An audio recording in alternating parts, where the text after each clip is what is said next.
But what most puzzled and confounded you was a long, limber, portentous, black mass of something hovering in the centre of the picture over 3 blue, dim, perpendicular lines floating in a nameless yeast. A boggy, soggy, squitchy picture, truly, enough to drive a nervous man distracted. Yet was there a sort of indefinite, half-attained, unimaginable sublimity about it that fairly froze you to it, till you involuntarily took an oath with yourself to find out what that marvellous painting meant. Ever and anon, a bright but, alas, deceptive idea would dart through you. It's the Black Sea in a midnight gale. It's the unnatural combat of the 4 primal elements. It's a blasted heath. It's a Hyperborean winter scene. It's the breaking up of the ice-bound stream of time. But at last, all these fancies yielded to that one portentous something in the picture's mist. That once found out, and all the rest were plain. But stop. Does it not bear a faint resemblance to a gigantic fish? Even the great Leviathan himself?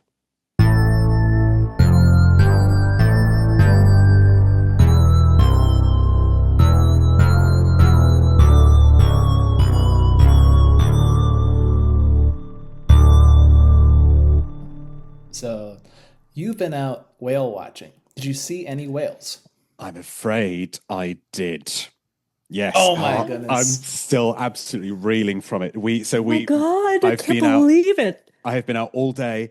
We left at about 9 o'clock this morning, and I got back about half an hour ago. We set out from the northeastern coast of Sardinia into the Tyrrhenian Sea, and we went to the Caprera Canyon, which is about 1 kilometre deep. And within half an hour of the journey, we saw some bottlenose dolphins, which were absolutely stunning. Then we had striped dolphins following in the wake of the boat, which were absolutely beautiful, really playful, so stunning. I saw a manta ray. Now, I'd never seen one of those close up before. They're huge. Oh wow. Gosh, yes. And the boat was... the kites of the sea. They are. And the boat was stationary at the time, and it came right up to us. And I'm used to the idea of dolphins being curious about humans and curious about boats, but this manta ray you fully believed that he was looking at us all. It was really, really incredible. And then it got to perhaps about half an hour before we needed to start heading back, and we were sort of thinking, okay, well, are we going to stay out for a bit longer? And then we saw, just cresting the water a little way from us, 3 magnificent beaked whales. 3 of them, apparently 2 of them were quite young and 1 was quite old. And when beaked whales get old, they start to turn white. So it was an amazingly Melvillian experience. Wow. And we were so lucky because what tends to happen with beaked whales, they're the whales that are actually capable of diving the deepest into the ocean. They can go a couple of kilometers down. They obviously can't do that in the canyon that we were in because it's only 1 kilometer deep. But when they go down, they can hold their breath for so long. And so they said, if these guys go down, we're going to lose them for 45 minutes. Mm-hmm. And they just sort of poked their heads up and then they disappeared, and we thought, oh no, well that's going to be it then. That's going to be all that we'll see of them. And then they resurfaced and they were really, really nearby where we were. They were so stunning. Wow. They knew. They knew level. that I was coming back. Jonny was there. Dude. They knew that I was going to need to come back and talk to you two about my trip out onto the Wyandark Sea. Mm-hmm. He's going to be recording a podcast about, maybe even the podcast about the works of Herman Melville. The podcast, yes. That sounds stunning. Yeah. It sounds so fun. It was. I've got so many thoughts to digest about it. I also had 2 experiences that I had never had before, and it only dawned on me while they were occurring. I thought, this is a truly new thing for me. There was a point where there were no animals around. The boat was stopped, and we were allowed to go for a little swim in the sea. Oh, wow. And so I got into the water, and I looked around me, and I realized this must be the first time that I've ever been on or in the water, and I haven't been able to see land. Wow. And it just felt so vast. I mean, for those that are listening along and reading for the first time, they'll come to a chapter eventually called The Castaway. And like that experience was not something that I was ever able to imagine before. Oh my now God. Wow. it makes a lot more sense to me, the way that chapter is described. I also realized, with the canyon being as deep as it is, that was probably the furthest I've ever been above the ground, unsupported by a vehicle. Yeah. Like, I've never been further above the earth, unsupported by, an aeroplane. And just thinking, there is so much underneath me. And it's kind of terrifying, but beautiful at the same time as a thought. Because you look down and you can just see nothing. Absolutely nothing. Nah. Not for you, Meg. Get back in the...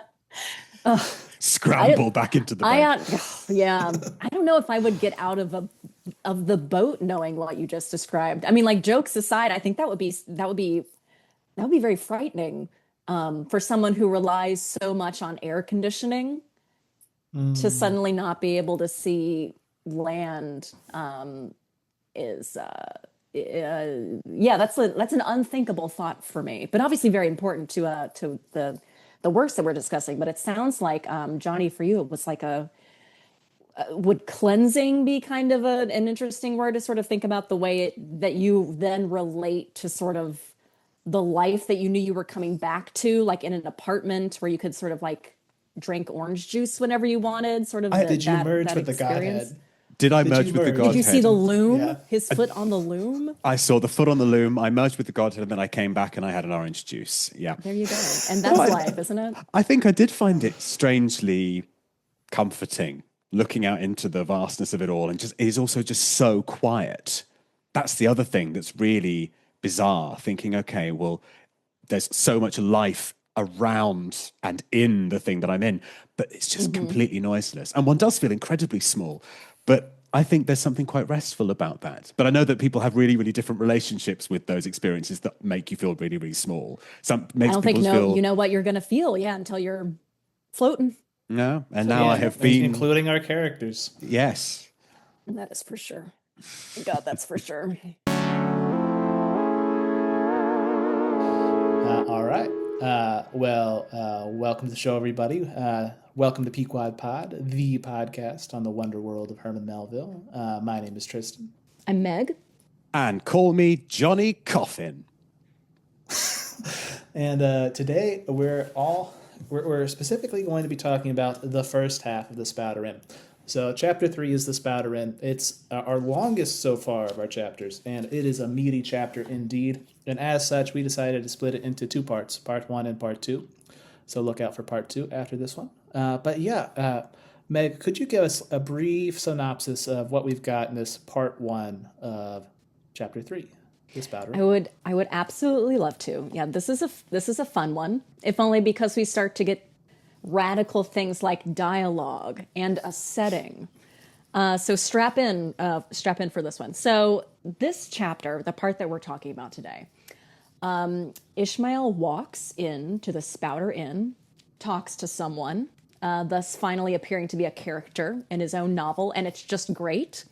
We look at, or technically you look at, a painting in the foyer. We look at some decorative spears on the wall, the bar, which is manned by a man called Jonah, which lives under a whalebone arch. He's got some evil shot glasses. We look at those. Ishmael asks for a room. The landlord says the only bed available is he's got like a California king. He would have to split it with a harpooner. Ishmael is like, I don't normally do this, but when it's cold, who hasn't had gay thoughts? So that's sort of put on the calendar. The crew of a ship called the Grampus comes in. They immediately fill sort of this small hotel. They get very drunk. Ishmael takes notice of one guy in particular who is very handsome and reserved, and tells us that soon this man will be on the whaling ship that they're both going to get on. That his name is Bulkington, and basically he just says, put a pin in this guy. Don't forget this handsome man. By 9 p.m., all the drunk men are in bed because this is a civilized establishment. Ishmael is like, look, is this other guy I'm sharing this room with coming or not? Like, I got to go to bed. He doesn't want to get woken up during the night, so he's like, look, I'll just sleep on this bench. But then it turns out once you reach a certain age, like your back doesn't care about pride or like class distinction. So he's like, I'll just go to the bed. Who is this guy? And the landlord is like, no, he is great. He always pays. He's out selling his heads right now, which is hard because, like I told him, this is a saturated market.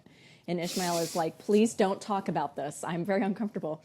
But then it's late and like we got to get to the next section of the book. So the landlord leads us up the stairs, takes Ishmael into the room, kind of disappears, and Ishmael is taking stock of his hotel room. Love it. A huge gaping hole in the synopsis is the dumplings. We missed the dumplings. The Good heavens, dumplings. That's true. Well, we have to give it its due in its own Absolutely. section. I thought we were doing a whole chapter on dumplings. I thought that was the idea. Mm-hmm. Anyway, thank you very much for that synopsis. I think that's a very useful jumping off point. So yeah, let's talk about this picture. This boggy, soggy, squitchy picture. What do you think about this picture, Meg? I love everything that's happening here. I think this is one, if you had to try to convince someone to read or not to read this book, I think this is one of the first sort of like heavy hitter paragraphs I would offer as this is what this book is going to be like. I especially like there are two things that I love here. I love that he says something twice, again, sort of like what we talked about. I think about the last chapter when he says something like sort of, or there's like a something about it, or he's still sort of circling around the thing that it is, but just offering that kind of vague word I think is sweet, that there's a pretentious something in the picture's midst, and the idea that we have to do interpretive work there, but he's like pausing that for right now. I think that's really sweet. And I really like that list of, I think, 5 things that he offers that you might think that it's a painting of, especially the last one. It's the breaking up of the icebound stream of time. I think, we've all sat in like a dentist's office and you're like, what is that a picture of? It's usually like a bush in front of a nice house, and like, that's fine.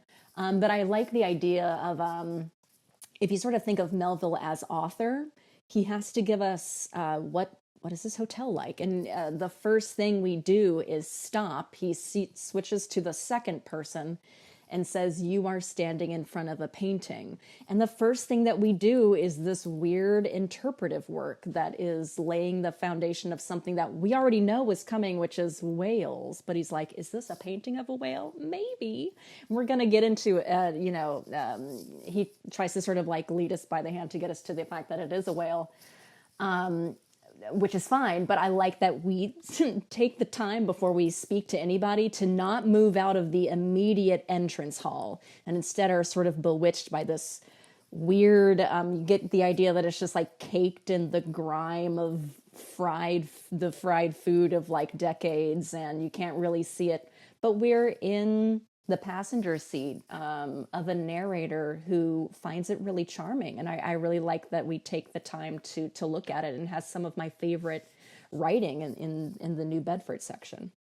It's clearly a really grimy and under-loved and underappreciated picture. And yet Ishmael manages to come up with a theory about it, partly based upon the aggregated opinions of many aged persons with whom I have conversed upon the subject. So he's found people who are interested in it. Mm-hmm. He's gone on sort of r/boggy, soggy, squitchy picture.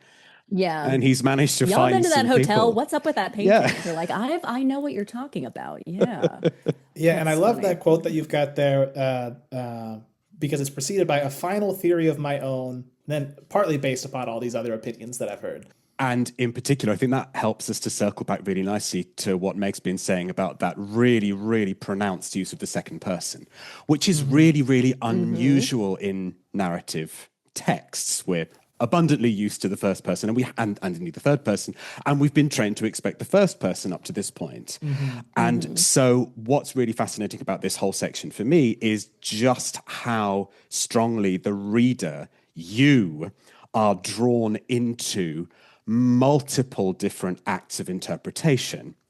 You think it's this, you think it's that, but then a little bit like we were discussing last time in Carpet Bag, where several different plot lines were suggested to us and then actually not taken up, we're told, well, you probably think all of these different things, but here's why your interpretation is wrong. We're drawn into the interpretative drama of the opening section of this chapter, and then we're ultimately told any interpretation of this painting is actually ultimately going to be wrong. And I think that's actually, we keep coming back to this idea of what Melville is setting up and what kinds of mechanisms are starting to move in Moby-Dick in terms of how we're supposed to approach the text. And this is absolutely one of them. We're going to be presented with no end of different interpretations of all sorts of things. Probably first and foremost, the whale in an interior and an exterior, philosophical, spiritual way. But the conclusion, spoiler alert, is going to be any interpretation that we put forward is going to be stymied in some way, because ultimately we cannot circumscribe the whale in the way that we would want to. Yeah, no, I think you're totally right. But for fun, what do you see in this picture? What is in this picture? What is it? I like the idea of the nameless yeast. It does sound like something is being sort of made from the ocean up.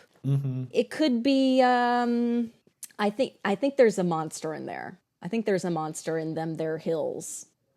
I don't know if three massive. He seems to come to a really, really specific picture, which I think is funny. But I like the idea of it's sort of like, there's just something on that. I imagine this would be a really good episode of that guy who does the restorations on YouTube. Is it Baumgartner? He's got this following of this is just this beautiful young man who it's sort of like ASMR, just like watch me strip down the absolute horrible things that have happened to this painting. Well, it's been hanging like inside a chimney for 200 years, and then the painting that comes after it, you're like, my God, it's this little charming picture of a little girl. What idiot put this inside a thing? But it's like the stuff that happens to the stuff on the walls, you don't pay attention to it. It's just going to passively accumulate grime. But yeah, I would love to see what this painting is once all of the dumpling schmutz has been sort of siphoned off of it really carefully with a Q-tip. Before you got into the description of what the program actually was, Megan, when you had just said, what's the name of that program with that painter? Of course, I just immediately thought of Bob Ross. And so now I've just got this image now of just Bob Ross in his wonderful, just kind of... Just put a little something in there. A little bit of dumpling. Happy little dumpling. A little bit of bog and sog and squitch. Yeah. So kind of getting back to a theme that I think in the past couple episodes I brought up, this idea of the sea as like this undifferentiated chaos, I really get from this description of the painting. Like, to me, like it's that world before God splits up the waters, right? It's this horizonless. You can't tell the sky from the sea. You can't tell really anything from anything. But it has this chaotic energy and hum to it. This force to it. Like in Land Before Time. Yeah. Just this unstructured, irrational sea as like a primal force.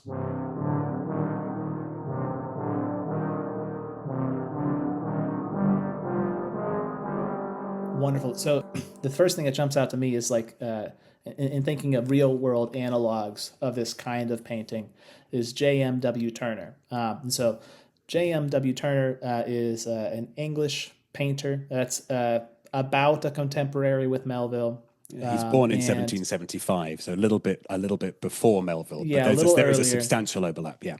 Yeah. And so it's not certain that Melville visited London in 1849, and it's been conjectured that Melville may have seen some of J.M.W. Turner's paintings while he was there, but as far as I know, we don't know that for certain. But we do get Melville's earliest documented reference to Turner's pictures of whalers. So some of Turner's work includes whaling ships and whales. And an annotation he wrote on the title page of Beale's Natural History of the Sperm Whale, which he got on July 10th, 1850. And so we do know that Melville was thinking about Turner while he was writing Moby-Dick. And if you look at, you can go to the Instagram. I post a lot of J.M.W. Turner paintings. But to me, like there's absolutely a resonance between like this description of this painting and J.M.W. Turner's, especially like later work, where it really is this sort of boggy, soggy sort of thing. Yes. Very indefinite work.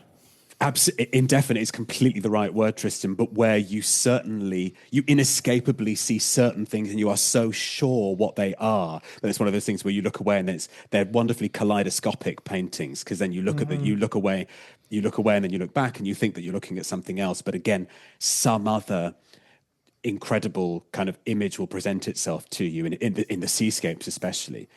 I always feel when I'm looking at a Turner, if you accidentally jostled the frame, the sea would move. It would suddenly it would tip with the frame.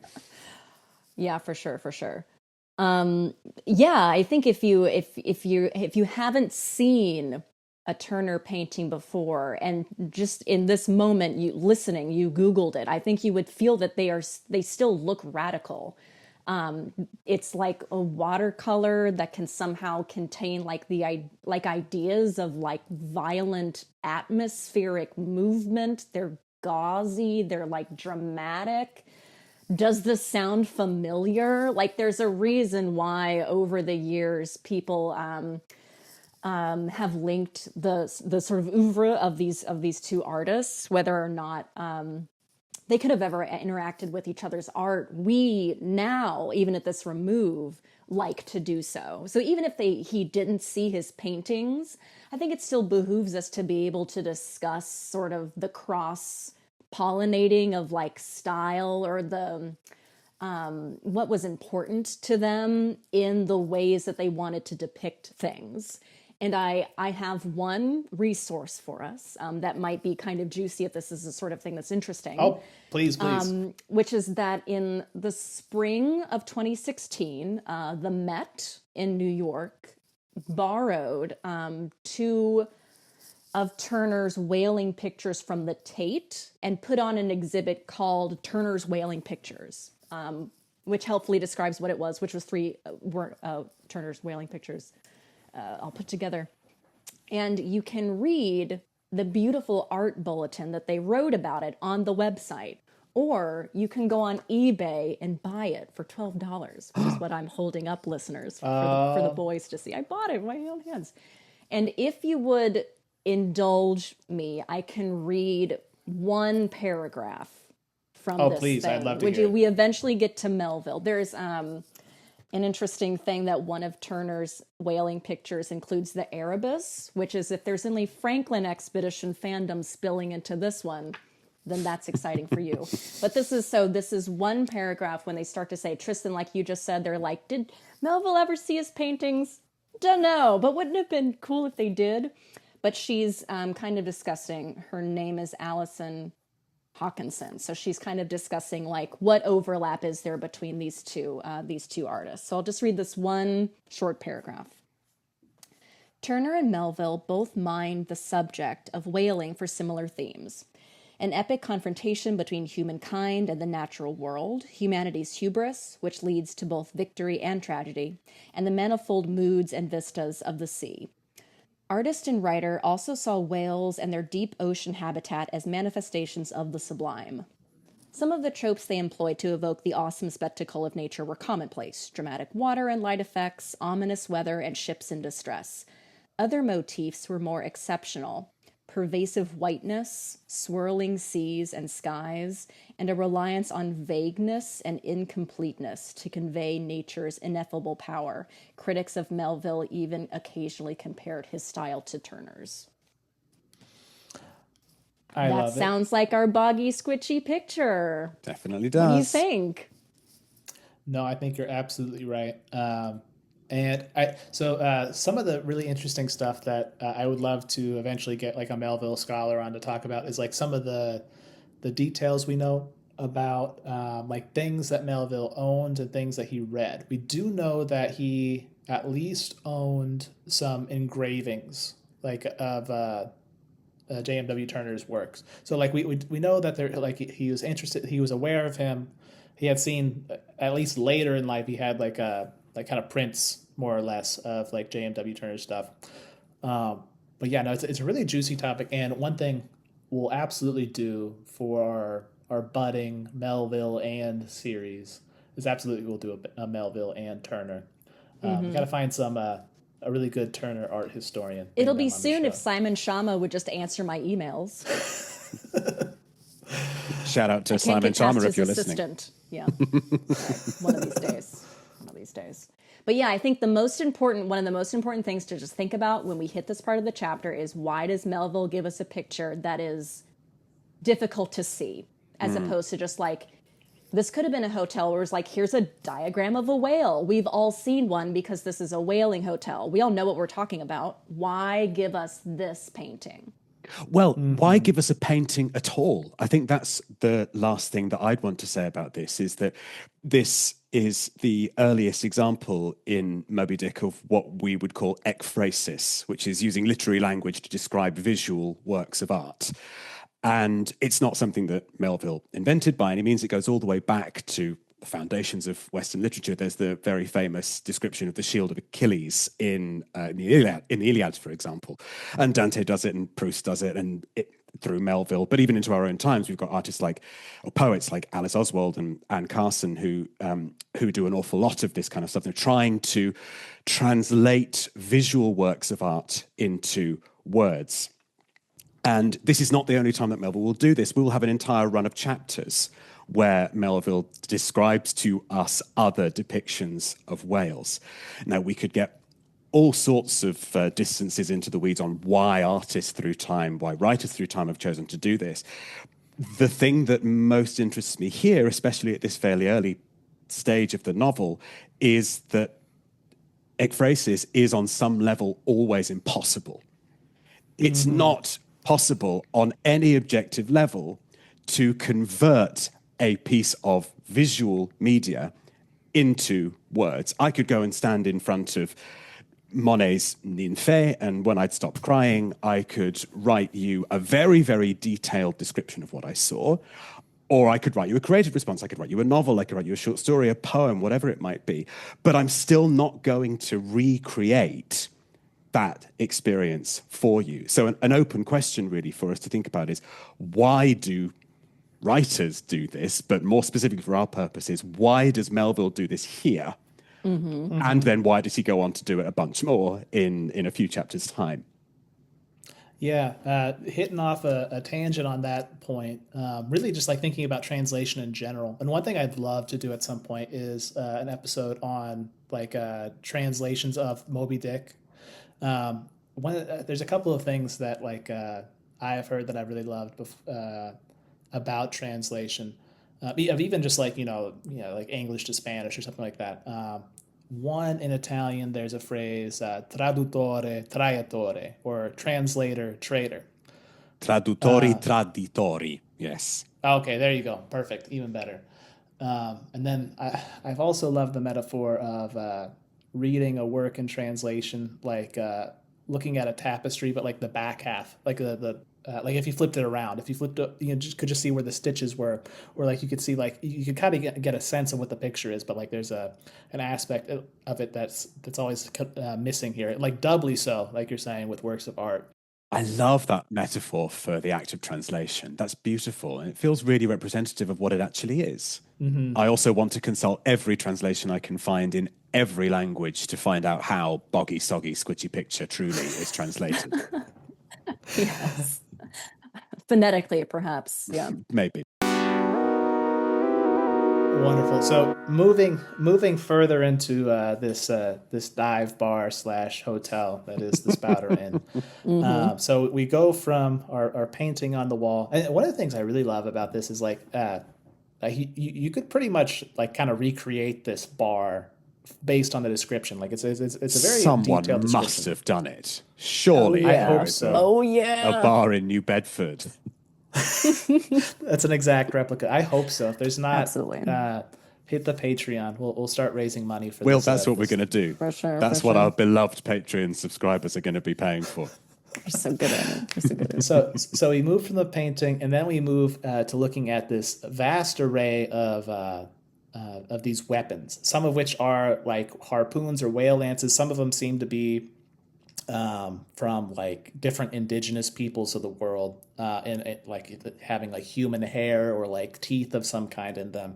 And here's where we get, if I'm accurate, I believe this is the case. This is where our first mention of the word cannibal comes up. But cannibal is going to be such an important category for Melville, and like a way of talking about people, and a way of like kind of categorizing and thinking about the world. I think I've got it right here. Yeah, you shuddered as you gazed and wondered what monstrous cannibal and savage could ever have gone a death harvesting with such a hacking, horrifying implement. And so, because this is, we talked a bit in episode 0 about maritime survival cannibalism, but I think it'd be worthwhile to like kind of dig into like the concept of cannibalism a bit more, because it is going to be such an important category for Melville, and it's going to be extremely relevant with our part 2 episode. So what are y'all's thoughts on cannibalism? We'll start with you, Meg, our resident cannibalologist. I mean, I'm pro generally. You just want to avoid eating the brains, because then that's how you get a prion disease from which there is no cure and you will die. I think it's, for our purposes, let's assume you haven't stopped your reading and gone and done like a bunch of like library research, and you're just thinking about what is the point of this word to communicate something between author and reader. This is what are your immediate reactions? This is a scary person. This is someone with whom our cultures cannot possibly cross. This is like a taboo. I am being forced to share a space with this person I wouldn't have otherwise, because they engage in something that I cannot possibly conceive of. It's a very othering word. Mm-hmm. We are being set up to expect this person to be maybe even kind of literally monstrous. So for right now, this is a word that says I could not be more different from this person, just on our most basic level of like humanity. Mm-hmm. Therefore, Melville now has to do something with that. In part 2, are expectations going to be met, or are they going to be subverted? The one thing our author cannot do is ignore them. So he is using an incredibly powerful word, which has a lot of built-in horrible prejudices for his contemporary reader, which his job as author is then to do something interesting with that. So if for no other like historico, like I've done a lot of like anthropological research, pretending I know nothing else, which isn't like totally difficult to pretend. I am incredibly excited to meet this person, because right now they sound like a dragon. It's like there's like a monster in this room, and he's like, well, you're sharing a bed with it. And he's like, it's cold, I guess, if he's nice. And so now we're just like, is this so what is a cannibal? I've never met one. I just have the idea of one. So kind of like, in a way, I can link this to the painting, I guess. We're met with an idea, and it's foggy and I can't see it, but I'm about to confront the thing. Mm-hmm. Yeah. What about you, Jonny? What initial reactions, first use of cannibal? Yeah, I mean, it's a word that will crop up a lot as we move through this chapter, and indeed as we move through the text. I think in this instance, and it echoes very much what Meg has said, it is here really to introduce Ishmael in this moment as a deeply prejudiced individual. We get prejudice compounded with prejudice, don't we? A monstrous cannibal and savage. And those two phrases are immediately associated with the most violent description that we've had at this point in the novel. You shuddered as you gazed and wondered what monstrous cannibal and savage could ever have gone a death harvesting with such a hacking, horrifying implement. Our expectations, mediated through Ishmael's anxiety, are being really, really primed here for a really horrifying encounter. Like Meg says, though, we've got no sense at this point whether those expectations will actually be met or whether they won't. We won't spoil. We're probably not going to get to the encounter this week, so maybe we better leave. We better keep those who haven't read the chapter before waiting. Yeah, One of the things I think is interesting about this particular section is the way in which like these like cannibal implements or these otherized sorts of weapons are like interspersed with the harpoons and whale lances that are used by like white men in going whaling. And which are not scary for our narrator to see. He's like, oh yeah, those are harpoons. And I'm like, well, those are scary too, but it's not scary unless it's in this very certain familiar category of violence. That one he can stand. And in fact, he's excited to go and do. Yeah, no, absolutely. And I think the playing with like who's a savage, who's a cannibal, like in the way that those terms can like map onto things beyond like what we normally would map them onto, will be a running theme in this book. Now, one of the things I think is important from like a biographical standpoint when thinking about like a cannibal in Moby-Dick is that by far, during his lifetime, the thing that Herman Melville was most famous for being was the man who lived among the cannibals, specifically in Nukuhiva, which is an island in what's now French Polynesia, where he had jumped ship with a companion that they were abandoning a whale ship. And so he wrote the book Taipi, which is about this, and it has a lot to do with like it really like subverting the expectations of living among cannibals. It's like a huge part of the book of Taipi, but that was what he was most famous for, and I think like it's an important thing to keep in mind with like the recurring use of and kind of fixation on the idea of cannibalism that we'll get in Moby-Dick. Yeah. I think the upshot is that he's not using this word lightly, or just because any hypothetical, WASP protagonist would use this word. Melville is thinking ahead to do whatever he's going to do, whether he does it well or whatever, that's coming. So right now it's just that we know he is using on purpose an incredibly loaded word that is meant to upset his narrator and put us in the frame of mind where we're scared to go upstairs, but we're also curious about him because it seems like he's out and doing something. Yeah. Right? Like he's out on the sidewalks trying to accomplish a task that is so cutely put in phrases of like no nonsense capitalism that I think is incredibly charming. And just sort of like irks Ishmael just to make him have a personality. I really like sort of all of those exchanges. But yeah, we're made to think that basically this guy is incredibly strange. Well, is he a cannibal or is he a capitalist? It seems like he's doing both. And Ishmael is like, I am desperately trying to connect my sense of self with this guy who I'm going to share a bed with. What does he say that's so great? Don't leave me yet. I'm going to say it.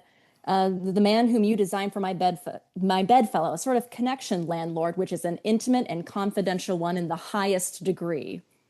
He just wants to know what this guy is like. He's so sleepy. He missed his boat. No, that's I love it. A couple of other points about cannibalism before we move on from the topic. One, I think it's important to note that there's a couple of different kinds of cannibalism. And two, so cannibalism is like a very well documented, like actually existing thing that has occurred across many cultures in different kinds of situations. There's three main types of cannibalism. One being institutionalized cannibalism, where it is like a recognized part of the culture. Another is survival cannibalism, which we talked about on episode 0, where under starvation conditions, it's more or less accepted that like may need to happen. And then there is like the custom of the sea. And I have to just on the record issue PequodPod's first apology, which is last week I said Tom Hollander. Of course I meant Tom Holland. Tom Hollander was not on that boat, although I would love to see him as Spider-Man and Tom Holland as Mr. Collins. I swapped them around. Hollander with the suffix makes me think that that's the younger one, like he's the one who came second. It's the other way around. So sorry, Tom Holland. Would love to meet you one day. That's okay. I'm sure he's an active. He fan seems of the very show. very sweet and bumps up against this problem all the time. But yes, survival maritime cannibalism was like more or less understood to the extent that like legally, you could do it, and people were like, that's just what happens on the sea. Yeah, and then specifically, so like with cultures that accept cannibalism as a thing, there are two main kinds of cannibalism. There are ones where you cannibalize people outside of the group, which is typically associated with war, or like or like kind of like raiding parties. And then there's also cannibalism within the group, which is usually more of a funerary practice, where like the dead person is like reincorporated into the community in the ceremonial way, which to me like really this will happen continuously throughout the show. Like I'm always going to put my Jesus hat on, which is that's what Christians do, right? We eat the body and drink the blood of Jesus in remembrance of him. In this, which was at the time, like especially in early Christianity, like sort of scandalous. People thought early Christians were cannibals based on the Eucharist. Well, it's magic. It happens in your mind. The magic, yes. The magic, it's supposed to make it more like actually literally cannibalism, because it literally becomes his flesh and literally becomes his blood. So it's extra cannibalism. Yeah, for sure. But specifically, so Melville's going to have this encounter in real life with people who, like, it's been proven were, like, based on archaeological evidence, did in fact do cannibalism. And this would have been cannibalism with people who were outside the group. So, like, through, like, raiding and that sort of thing. I think that's a good bit on cannibalism. Does anybody have any other thoughts on cannibalism? Oh, one last thought about cannibalism, which is I think that cannibalism, like extending it to relate to society, I think is an interesting thing to do here. And we do know people at the time were doing this.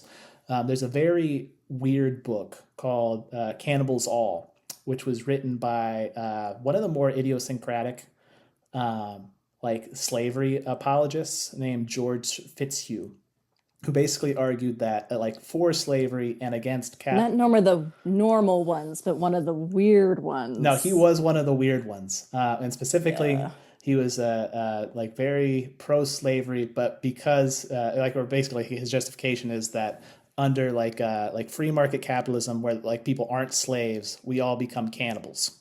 It's like kind of the gist of it. And so like this is a contemporary of Melville.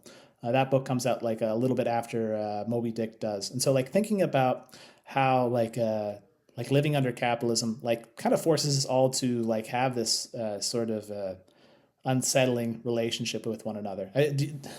Do y'all see anything with that as like cannibal as a metaphor of like living in society? I think it's certainly borne out in those wider and some mythological representations of cannibalism. I mean, I think, for example, of that image of Kronos devouring his own children. We get a really recurrent idea about the earth being something that eventually devours us. It comes up a couple of times in Shakespeare when he's about to feed.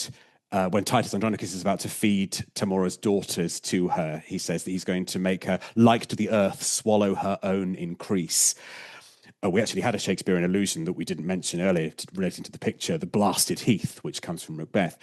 But I think there are potentially some kind of subterranean, or perhaps more for our purposes, submarine allusions, particularly given just the mythological abundance that we've got going on in all the chapters that we've been looking at so far. So in addition to all the wonderful stuff that you've been mentioning, that's a thread that I think we are potentially subtly, and maybe it is very subtly, being invited to consider here as well. You know, what does it mean in that slightly more cosmic sense? Yeah, moving on. Question for both of y'all. Is hell a dive bar? Is heaven a dive bar? I don't think so. I don't I've think been to some ones that I've really enjoyed.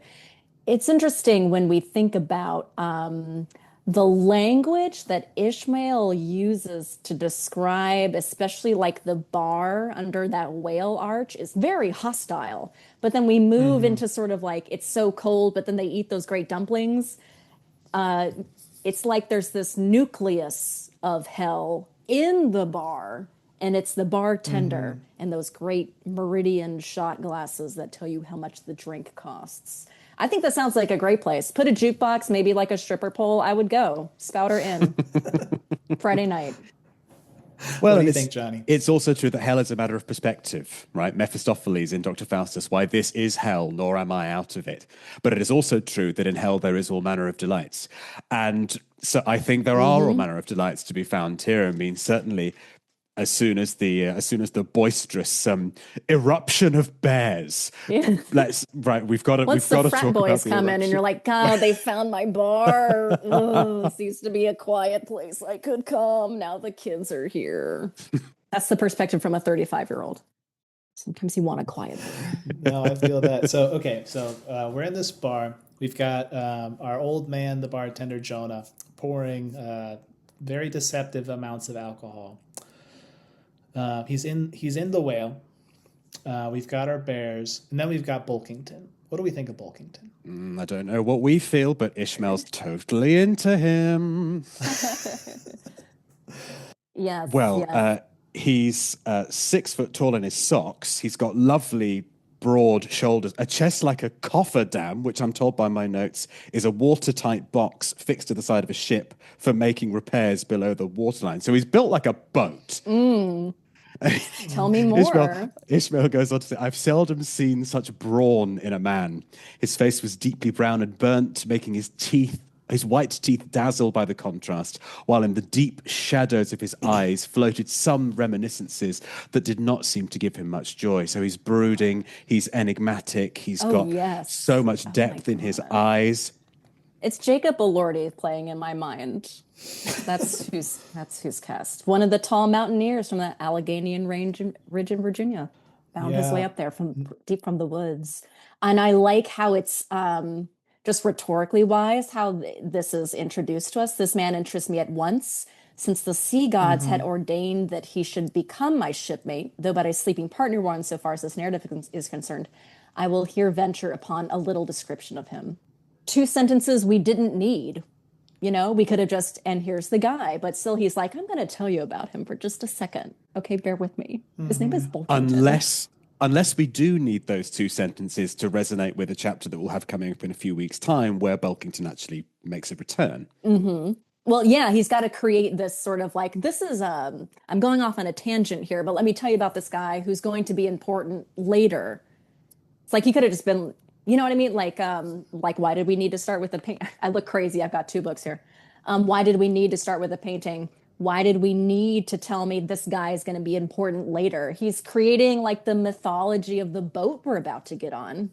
This guy's going to be important. It's like, you know, those like back in his heyday when like Guy Ritchie, those like bank heist movies, like the character would come in and then it would pause and like the character's name would be on the screen and they'd be like, 2-bit Tommy. And you're like, oh yes.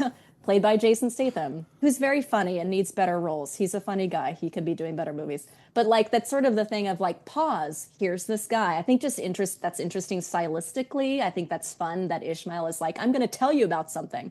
You're like, you could just tell me. But instead you're telling me you're going to tell me. And that I think lastly, I think it's interesting that we're setting up the thing that the really experienced whalers get browner and browner. And the least experienced ones are very pale. And so we're sort of setting up something interesting going on there that we're going to see this guy later. I think they also do something cute where all the drunk guys are like, where's Bulkington? Bulkington? You know, and you're just like, where's Steve? And it's like, you're drunk. You're drunk. Yeah. Question for you two. Do we think Bulkington is actually his name?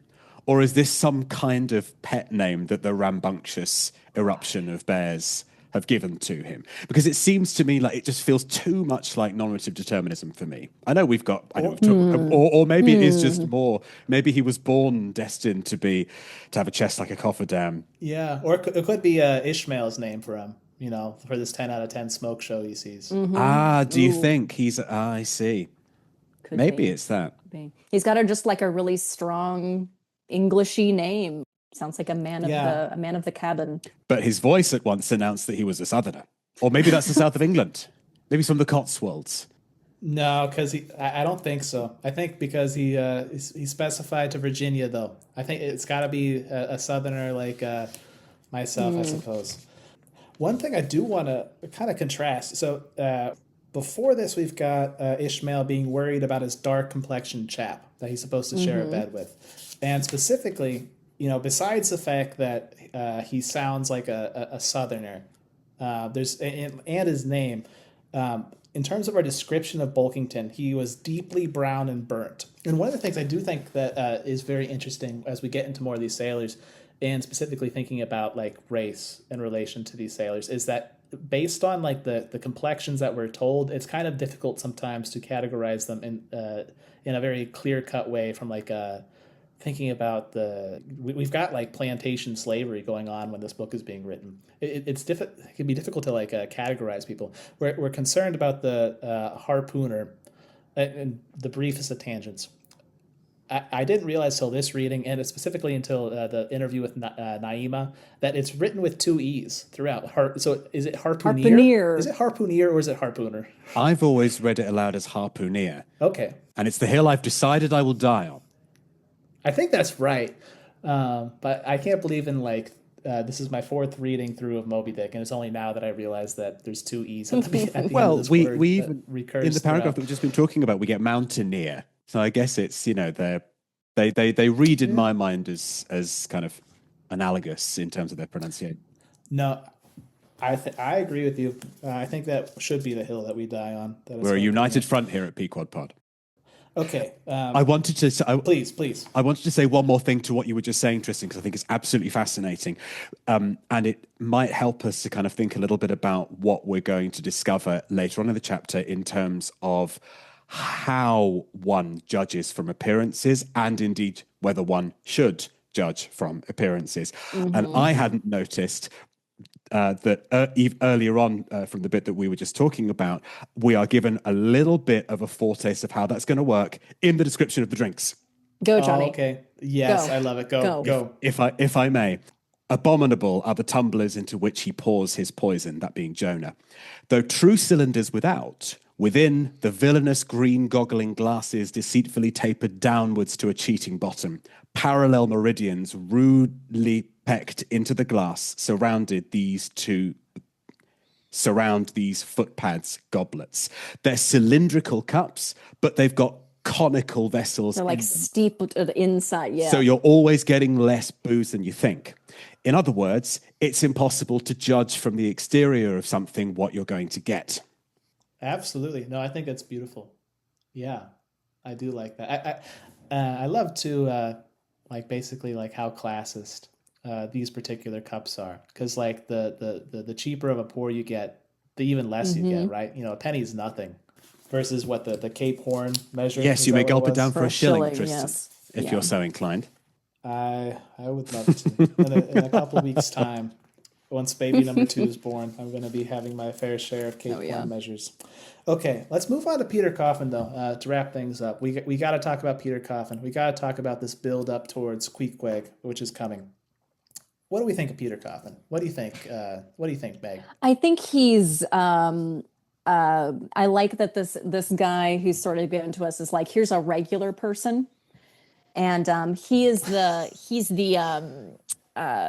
the mechanism by which we're first interacting with the harpooner. Ishmael keeps throwing these questions at him, calling him landlord, his full name, or his occupation rather, and he has this great quality that, because I have not spent much time in that part, I interact with mostly through like stereotype, but he's this great like the way that he's like straightforward relating to all of his renters by, well, are they paying or not? And if they are, then I like them.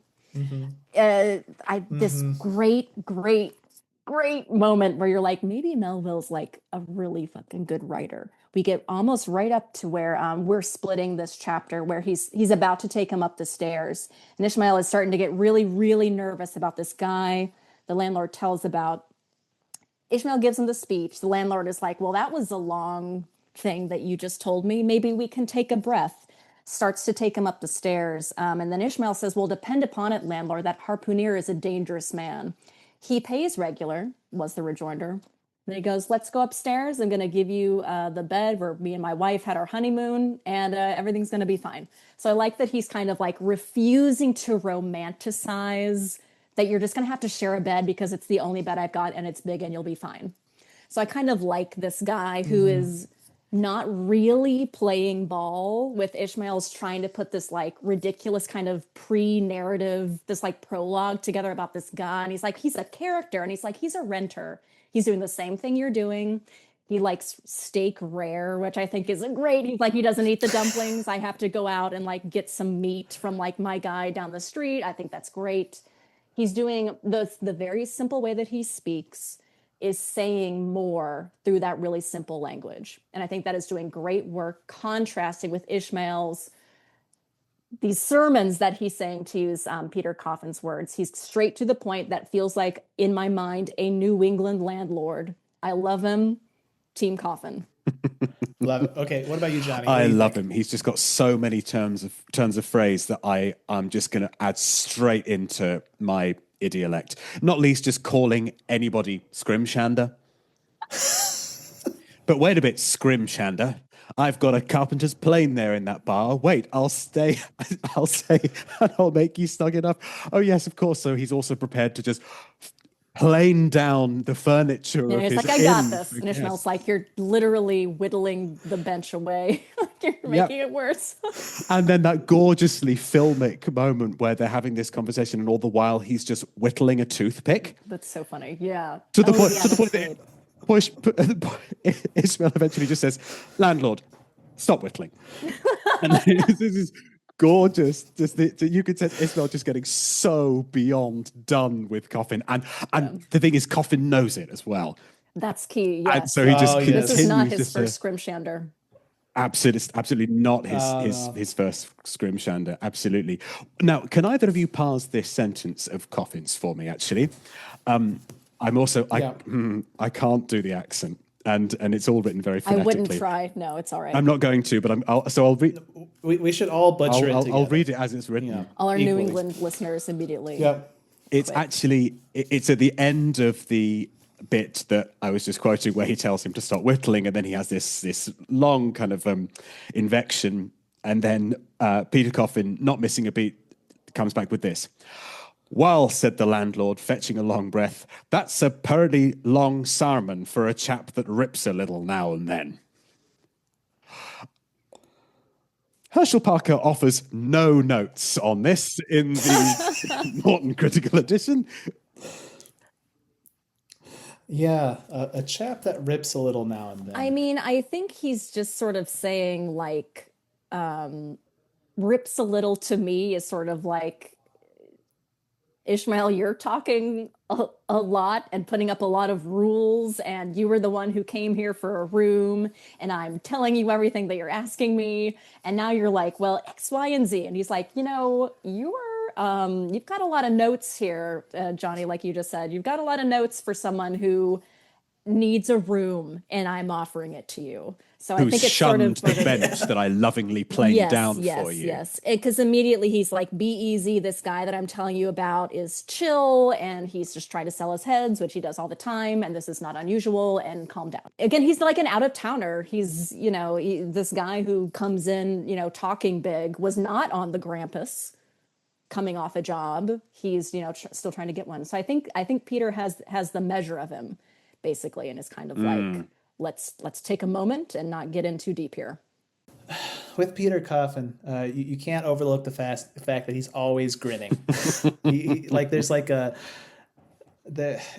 you get the sense that he just loves like toying with Ishmael, though, right? I think you're right. But here, let me see. As he's where